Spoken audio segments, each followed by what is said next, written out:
Hello, it's been a good while.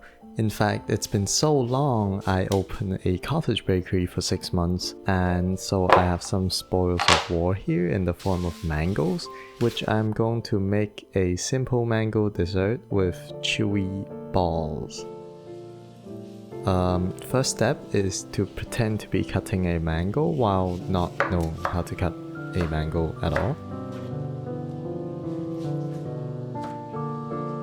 And then the second step is to measure out the glutinous rice flour, and as with all things flour related, I like to be precise and stay away from any inferior measuring methods.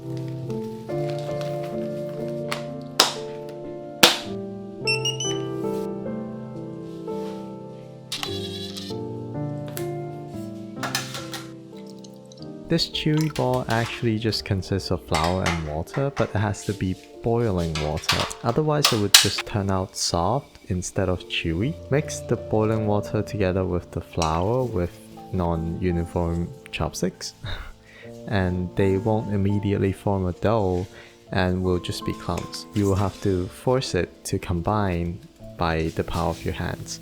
Now the fun part is you get to form it into balls of any size really.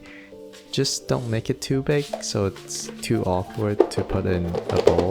The base of the dessert is just mango and milk mixed together, but my mother is lactose intolerant, so I used oat milk instead. Didn't really taste much different than regular milk, if you ask me. Dump the balls into boiling water and take them out when they start to float.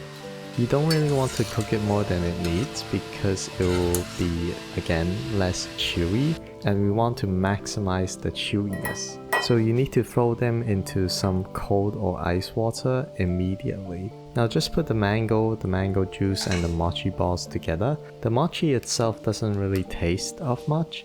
I've considered adding sugar, but the mango juice itself provides enough sweetness. So overall it's a really simple dessert, mostly carried by the fact that mango tastes really good.